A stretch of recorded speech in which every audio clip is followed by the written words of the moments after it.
I kept my $222,000 annual salary a secret from Marcus for 4 months.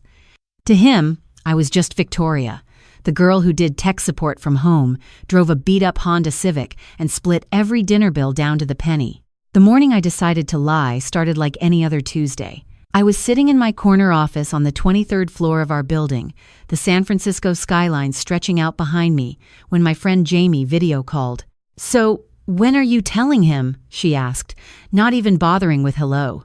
I knew exactly what she meant. Marcus and I had been dating for 3 months. 3 incredible months where he never once asked about my income, my apartment, or why I always seemed to be working from home during business hours.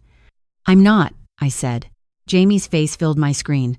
"Vic, come on. You can't keep this up forever. Watch me." The truth was, I had been down this road before. 6 years ago, I'd been engaged to Christopher, a marketing manager who earned a respectable $80,000 a year. The moment he learned I'd been promoted to senior software engineer with a salary that dwarfed his, something shifted. He started making decisions about our money without asking me. He'd suggest we move to a cheaper neighborhood so we could save more, even though I was paying for everything. He turned from my partner into my financial advisor, my accountant, my manager. When I told him I didn't need him to optimize my spending, he called me ungrateful. When I bought myself a new laptop without consulting him, he said I was being irresponsible. When I finally ended it, he told me I'd never find a man secure enough to handle a woman like me. Maybe he was right. So when I met Marcus at a community tech workshop where I was volunteering, I made a choice. I told him I did freelance tech support. I dressed in clothes from Target. I drove my grandfather's old Civic, which was actually a pristine 1991 model worth $80,000 to collectors, but looked like it barely ran.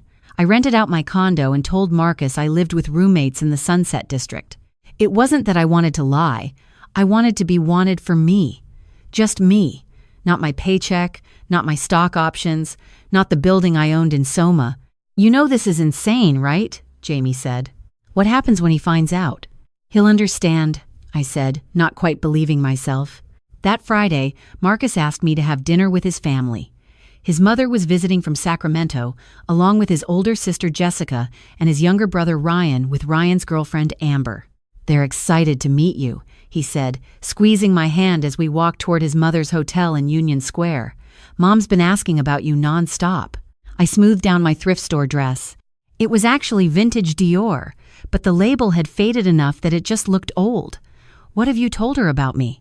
"That you're smart, funny, and you make me happier than I've been in years."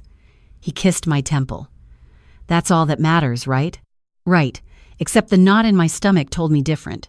Diane Thompson was waiting in the hotel restaurant, a woman in her early 60s with perfectly highlighted hair and a Chanel suit. Next to her sat Jessica, a lawyer with a prestigious firm downtown, scrolling through her phone with the kind of manicure that cost more than my fake monthly rent. Ryan looked uncomfortable in his button-down, while Amber, an Instagram influencer with 200,000 followers, was taking photos of the breadbasket. "Marcus!" Diane stood, embracing her son before turning to me. Her eyes traveled from my shoes to my hair in one sweeping assessment. "And you must be Victoria." The way she said my name made it sound like a question she already knew the answer to. "It's so nice to meet you, Mrs. Thompson." I extended my hand. She shook it briefly, her fingers cool and limp. "Please, call me Diane. Sit, sit." The dinner started pleasantly enough. Diane asked about how Marcus and I met, smiled at the story, commented that volunteering was so noble of me. But as the appetizers arrived, the questions started shifting. "So, Victoria, Marcus mentioned you work in tech. Which company?" "I'm freelance," I said, taking a sip of water. "I do tech support for various clients." "Oh," Diane's smile didn't quite reach her eyes. "How entrepreneurial. That must be challenging in this economy. Do you get benefits?" "Mom," Marcus said quietly, "I'm just asking, sweetheart. Healthcare is important." She turned back to me. "I assume you're on one of those marketplace plans?" "Something like that," I said. Jessica looked up from her phone.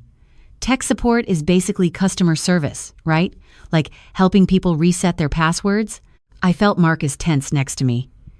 "Jess, don't." "I'm not being rude. I'm just clarifying. Jessica's smile was sharp. I work with a lot of IT people at my firm. The pay range is pretty wide. Jessica makes partner next year, Diane interjected. $250,000 starting. Congratulations, I said, meaning it. Thank you. Jessica studied me. Are you looking to transition into a more stable position? I could ask around at my firm. I appreciate that, but I'm happy with my current situation. Amber leaned forward, her phone still in hand. Oh my God, that dress is so cute. Very vintage vibes. Thrift store? Yes, actually. I love that. I've been telling my followers that sustainable fashion is so important. She snapped a photo of her salmon. Ryan just bought me this Gucci bag for our anniversary, but I made him donate my old one to charity. Balance. The bag sitting next to her chair cost more than Marcus's monthly rent. Diane steered the conversation back to me. And do you live nearby, Victoria? Marcus said something about the sunset. Yes, I share an apartment with roommates. At your age? Diane's eyebrows lifted slightly. I would have thought by 30. I'm 28, I said. Of course. She sipped her wine. I just meant that by this stage of life, most people are thinking about stability, home ownership. Not that there's anything wrong with roommates. Marcus lived with roommates until he was 26. Marcus set down his fork. Mom, can we not do this? Do what, honey? I'm just getting to know Victoria. Diane's voice was honey sweet, but her eyes were calculating. I'm sure she understands that families talk about these things.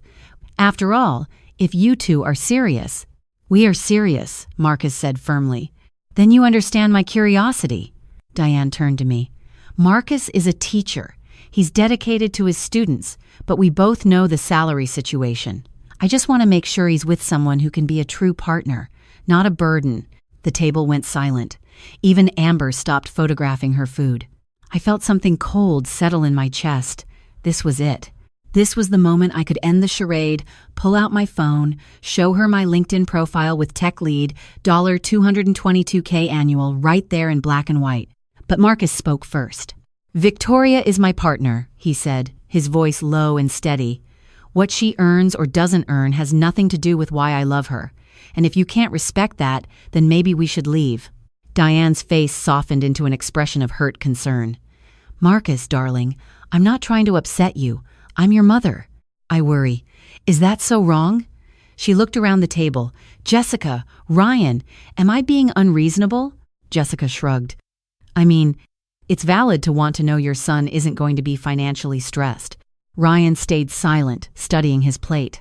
Exactly, Diane said. It's not about Victoria personally.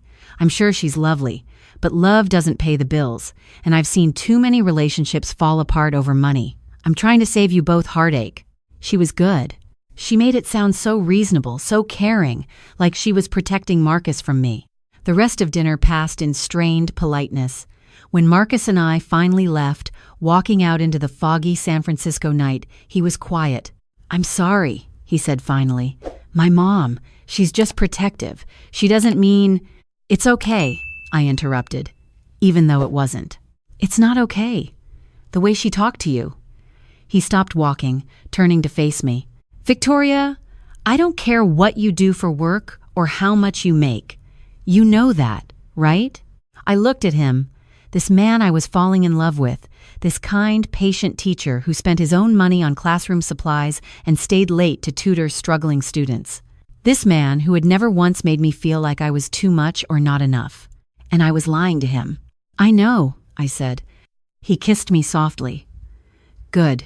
Because you're the best thing that's happened to me in years, and my mother's opinion doesn't change that. But over the next few weeks, Diane's opinion seemed to matter more than Marcus wanted to admit. She started calling more frequently, always when she knew I'd be around. Just checking in, she'd say, then launch into stories about Jessica's latest case or Ryan's girlfriend's latest brand deal. She'd mention articles about financial planning for couples, send Marcus links to money management courses. Then came the family group chat. Jessica added me to it one Tuesday afternoon, and immediately I was bombarded with messages. Diane, planning family trip to Napa. Who's in? Jessica, I can do first weekend in October. Amber, yes. I'll check out the resorts. There's this amazing 5-star place I've been dying to try. Ryan, sounds good. Diane, Victoria, you're welcome to join if it fits your budget.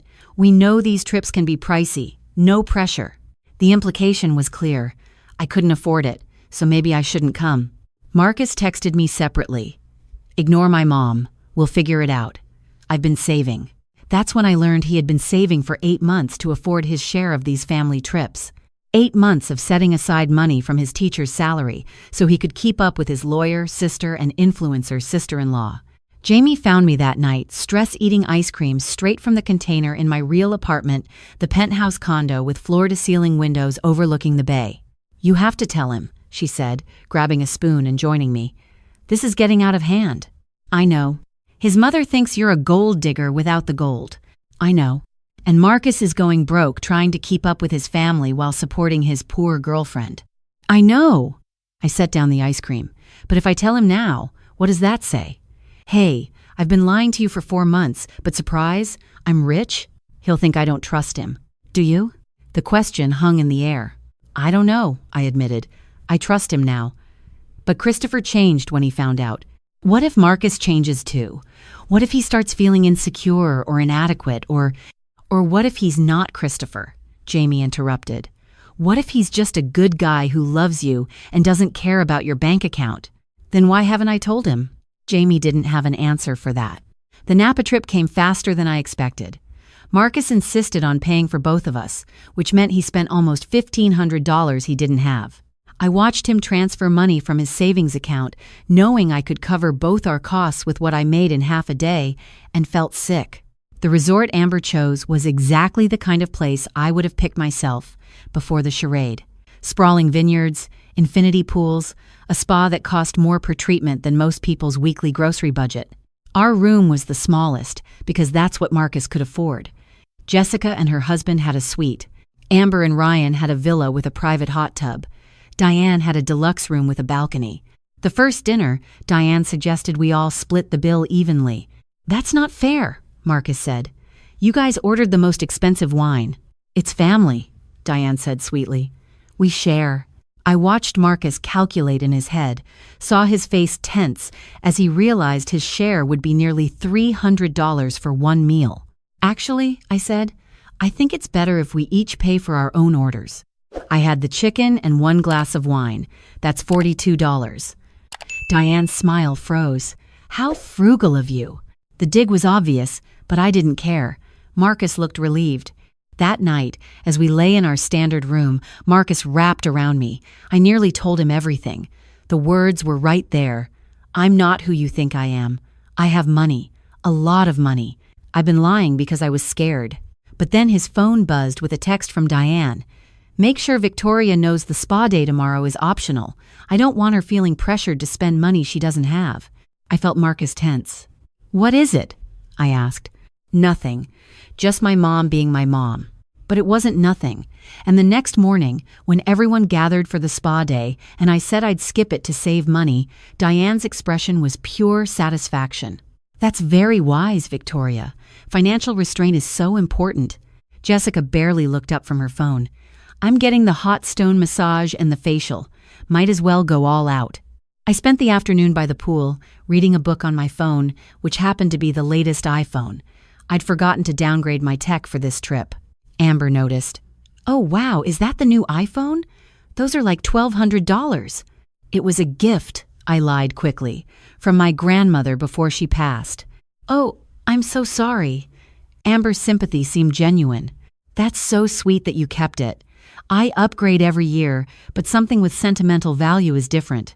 When everyone returned from the spa, glowing and relaxed, I felt the distance between us widen, not just between me and Marcus's family, but between me and Marcus.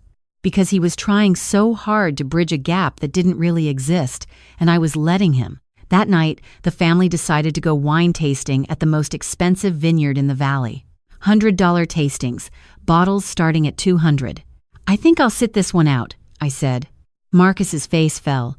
You sure? Yeah, I'm kind of tired. Diane patted my arm. You rest, dear. These things aren't for everyone. After they left, I sat on the balcony of our small room and called Jamie. "I can't do this anymore," I said. "Thank God." "So you're telling him?" "I have to, right? This is insane. His mother is treating me like I'm some kind of charity case, and I'm sitting here with more money than all of them combined, just taking it. So end it. Tonight." But I didn't. Because when Marcus came back from wine tasting, slightly tipsy and sweet, he pulled me close and said, "I'm sorry this weekend has been weird. My family can be a lot." "It's okay." "It's not. They're being snobs about money, and it's not fair to you." He kissed my forehead. "But I want you to know, it doesn't matter to me. Even if you never make more than you do now, even if we have to budget forever, I don't care. I love you, Victoria. Just you." And that's when I realized he did love me. He loved the version of me I'd created, the struggling freelancer who worried about bills and split appetizers. But did he love actual me? The woman who owned a building, who made executive decisions, who had a corner office and direct reports? I didn't know. 2 weeks later, Marcus's school had a technology crisis. Their entire network went down the day before standardized testing, and the district IT support was backed up for days. Marcus called me, frantic. "I know this isn't your specialty, but is there any chance you could look at it? I'm desperate. These kids need to test tomorrow or they'll be delayed for weeks." Every instinct screamed at me to say no. But these were kids. Kids who needed to test, who needed their teacher not to be stressed, who deserved better than failing infrastructure. "I'll come look," I said. The school's server room was a disaster, but it was also a problem I'd solved 1,000 times in my actual job. I had to be careful, had to pretend to troubleshoot slowly, had to act like I was figuring it out as I went. Marcus watched me work with something like awe. "How do you know all this?" "I've picked up things over the years," I said, rerouting network protocols and rebuilding the access database. By the time I finished, 2 hours later, the system was running better than it had in years. Marcus hugged me tight. "You saved us. You know that? You literally saved these kids' testing schedule." He pulled back, looking at me with new eyes. "You're really good at this, Vic. Like really good. Have you ever thought about applying to bigger companies? You could probably make way more than freelancing." My stomach dropped. Maybe someday. But the moment passed, and Marcus went back to thanking me, calling me his hero, telling everyone that his girlfriend had saved the day. The principal shook my hand. "Marcus says you do tech support? We should talk. The district is looking for contractors. I'll keep that in mind." As we left the school, Marcus was still buzzing with excitement and relief, but all I felt was the weight of my lies getting heavier. The breaking point came 3 weeks later. Marcus and I had been dating for 4 months when he started acting strange, secretive. He'd smile at his phone, then quickly put it away when I came near. He made mysterious plans that didn't include me. I tried not to spiral, but the old fears crept in. Was he seeing someone else? Someone from his family's circle? Someone Diane would approve of? Then, on a Saturday morning, he asked me to meet him at our favorite coffee shop in the Mission. I arrived to find him at our usual table, looking nervous and excited at once. "I need to talk to you about something," he said. My heart dropped. This was it. He'd found out somehow. Or worse, he was ending things. "Okay," I said slowly, sitting down. He reached across the table, taking my hands. "Victoria, these past 4 months have been the best of my life. You're smart, kind, funny, and you make me want to be better. You work hard, you don't complain, you treat people with respect. You saved my students' testing schedule. You make me laugh every single day." I felt tears starting to form. And I know my family has been challenging. I know my mom has said things that must hurt, but I want you to know that what they think doesn't matter. What matters is us. He pulled out a small box. "Oh no. Oh God, no. I've been saving for months," he continued. "I know this isn't much, and I know you probably expected something bigger someday, but I couldn't wait. Victoria, will you marry me?" He opened the box to reveal a simple ring. Not simple because it was cheap, but simple because it was perfect. A classic solitaire that probably cost him his entire savings. $15,000.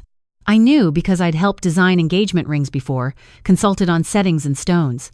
He'd spent $15,000 of his teacher's salary on this ring. The coffee shop was watching. A few people had their phones out, ready to capture the moment. And all I could think was, I've lied about everything. About my job, my home, my life. He thinks he's marrying a struggling freelancer, but I make more in a month than he makes in a year. He's using his savings to buy me a ring when I could buy this entire building without checking my bank balance. Victoria? Marcus's face was full of hope and fear. Is something wrong? Everything was wrong. Everything had been wrong since the moment I decided to lie. Marcus, I said quietly, aware of our audience, can we go somewhere private? His face fell slightly, but he nodded, closing the ring box. We left the coffee shop under the disappointed stares of strangers who'd wanted to see a happy ending. We walked to a nearby park and sat on a bench overlooking the bay, the same bay I could see from my real apartment's windows. I can't accept this, I said, each word feeling like glass in my throat. Is it the ring? Because we can get whatever you want, I just thought. It's not the ring. Marcus, it's me. I've been lying to you. He went very still. What do you mean? And then I told him everything. About Christopher, about my fears, about my actual job and salary, about the condo I owned, the car I drove, the life I'd hidden from him for 4 months. I watched his face change as I talked. Confusion gave way to shock, shock to hurt, hurt to something I couldn't quite read. When I finished, silence stretched between us. You've been lying to me for 4 months, he said finally. Yes, about everything. About my job? Yes. Not about my feelings. Never about that. He laughed, but there was no humor in it. Your feelings? How am I supposed to believe anything you say about your feelings when you've been pretending to be someone else this entire time? I wasn't pretending to be someone else. I was just not telling you everything. Victoria, that's the same thing. He stood up, pacing. Do you know how many times I worried about you? About your finances, your future? I planned my budget around helping you, supporting you if you needed it. I spent my entire savings on this ring because I thought I was showing you that I didn't care about money, that I loved you no matter what. And you did, I said desperately. That's exactly what you showed me. You passed the test, Marcus. You proved you loved me for me, not my money. He stopped pacing, turning to stare at me. I passed the test? Are you serious right now? You tested me? Like I'm some kind of experiment? No, that's not what I meant. Did you enjoy it? His voice was hard now, watching me struggle to afford things, watching my mother condescend to you, knowing the whole time you could buy and sell her judgment. Was that fun for you? Of course not. I hated every second of it. Then why did you keep doing it? He shouted, and I'd never heard him shout before. Why didn't you just tell me the truth from the beginning? Or after the first date? Or after my mother was awful to you at that first dinner? Why wait until I'm proposing to you to finally be honest? I didn't have a good answer. The truth was, I'd been too scared, too damaged by Christopher, too afraid of being hurt again. But saying that felt like making excuses. I was wrong, I said quietly. I know I was wrong. I was scared and selfish and I hurt you, and I'm so sorry. Marcus sat back down on the bench, but not close to me. You know what the worst part is? I can almost understand the fear. I get being worried about someone using you for money. But 4 months, Victoria. We've been together for 4 months, and you've been lying to my face every single day. I wanted to tell you so many times, but you didn't. You let me spend money I didn't have, trying to impress you, trying to take care of you. You watched my mother treat you like you weren't good enough, and you just took it. Why? To prove some point? To see if you'd defend me anyway, I whispered. To see if you'd choose me over what your family thought. He was quiet for a long moment. I did choose you. Every time. But you never chose me, did you? Because choosing me would have meant trusting me with the truth. The words hit like a physical blow. You're right, I said. You're absolutely right. We sat in silence, watching the bay, the bridge in the distance, tourists taking photos. Finally, Marcus spoke. I need time. I need to think about this, about us, about whether I can trust you again. I understand. He stood, still holding the ring box. I'll call you. Then he walked away, and I let him go. Jamie found me that night in my real apartment, still in the same clothes, staring at the city lights. "He proposed," I said. "What did you say?" I told him the truth. Jamie sat next to me, waiting. He walked away. And I don't blame him. I lied to him for 4 months, Jamie. I let him think I was someone I wasn't. I let his mother treat me like trash when I could have ended it with one sentence. I watched him spend money he didn't have, all to prove some point about being loved for myself. So what now? Now I wait, and hope that somewhere in all the lies, he saw enough truth to give me another chance. 3 days passed, then a week. Marcus didn't call. I threw myself into work, took on extra projects, stayed at the office until midnight. My team noticed but didn't comment. I was the boss. I could work myself to death if I wanted to. On day 9, my assistant buzzed me. "There's a Marcus Thompson here to see you." My heart nearly stopped. "Send him in." Marcus entered my corner office, taking in the view, the awards on the wall, the evidence of the life I'd hidden from him. He looked tired. "Hi," I said, standing awkwardly. "Hi." He gestured to the office. "So this is the real you." "Part of it, yes." He sat down in one of my guest chairs. I sat too, on the other side of my massive desk, the physical representation of the distance between us. "I've been thinking a lot," he said, "about what you said, about why you lied. And I talked to a friend, actually, someone I trust. He pointed out something I hadn't considered." I waited. "You weren't testing whether I'd love you, despite being poor. You were testing whether I'd defend you against my family's judgment, whether I'd choose you over keeping the peace with them." "Yes," I said softly. "And that's because your ex didn't do that, did he? He didn't defend you. He made your success about him, about his insecurity. How did you—" "I Googled you. After you told me. Found your LinkedIn, your company profile. Found some articles about you and Christopher Brennan at charity events, back when you were engaged. Then found the gossip blog that reported the breakup, complete with quotes from friends close to the couple about how you were too ambitious and emasculating." I felt my face flush. "Marcus, I also talked to my mother." That surprised me. "You did?" I told her everything. About your real job, your salary, the lies. You know what she said? I shook my head. She said, "Well, at least now I know she wasn't after your money." Then she laughed. Actually laughed. His expression was complicated. "She's not a bad person, Victoria. She's just protective, and sometimes that comes out wrong. But she's also been pushing me for years to stand up for myself more, to not let the family steamroll me. And when I told her how I defended you at that first dinner, before I knew the truth, she said she was proud of me." "I'm glad," I said, meaning it. But then she asked me a question I couldn't answer. She asked if I could trust you again, if I could believe that this was the last secret, the last lie, the last test. Tears pricked my eyes. "I don't know how to prove that to you. I don't know how to fix this." Marcus leaned forward. "I've been thinking about that too. About trust. About rebuilding it. And I think the problem is, you're so afraid of being hurt again that you hurt me first. You didn't give me a chance to fail you, honestly. You set up this whole scenario where the only way I could pass was by not knowing the stakes." He was right. God, he was so right it hurt. "I was wrong," I said. "I was scared and damaged, and I took that out on you in the worst way possible. You deserved honesty from the beginning, and I didn't give you that. And I understand if you can't forgive me. I understand if this is over." "Here's the thing," Marcus said, standing up and walking to my window, looking out at the same view I saw every day. "I still love you. Even knowing you lied, even being hurt and angry, I still love you.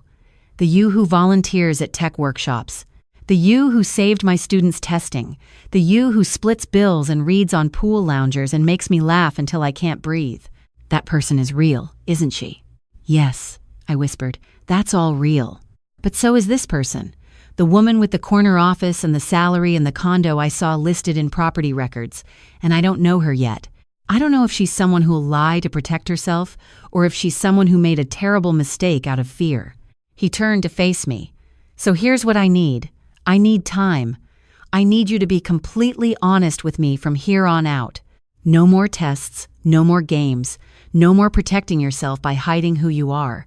And I need us to go to couples counseling, We're not even engaged anymore, I said. No, we're not. Because I'm not proposing to someone I don't fully know. But I'm willing to get to know you. All of you, if you're willing to let me. Hope bloomed in my chest, fragile and tentative. I am. I'll do whatever it takes. Then let's start now. Tell me about this office. Tell me about your team, your projects, what you actually do all day. Introduce me to the real Victoria. So I did. I told him about the software architecture I designed, the team I led, the problems I solved. I showed him the projects I was proud of, the innovations we'd launched, the impact we'd made. And for the first time since we met, I wasn't performing or hiding or calculating what to reveal. I was just me. When I finished, Marcus smiled. You're kind of amazing, you know that? I have my moments. I wish you'd trusted me with this from the beginning. Me too. We started over that day. Not completely, but enough. Marcus met my real friends, saw my real apartment, understood my real life.